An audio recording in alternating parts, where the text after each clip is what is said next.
विचारामध्ये मेंदवाला गती द्यायची. गती म्हणजे प्रगती. गती देण्याचं काम डोक्यानं करायचं आणि ताकदीचा उपयोग करायचा.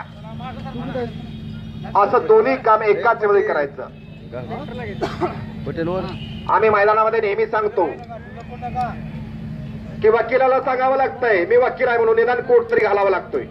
डॉक्टरला सांगावं लागतं मी डॉक्टर आहे म्हणून, निदान तथ्यास्कोप तरी गळ्यात अडकावा लागतोय. पण पैलवानाला सांगावं लागत नाही मी पैलवान आहे म्हणून.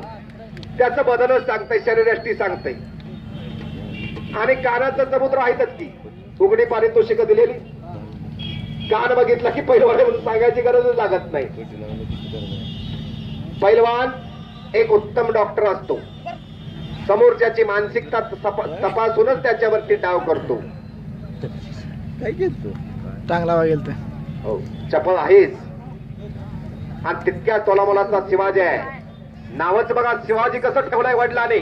उलट खेळलं तर जीवाशी. जो खेळतो जीवाशी त्याचं नाव शिवाजी, असं शिवाजीचं नाव आहे.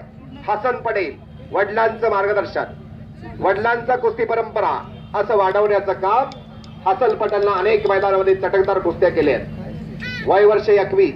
वजन बघा काय खात असतील ओ पोरही, आणि आमची पोरं काय खात असतील याचा जरा विचार करायला नको का?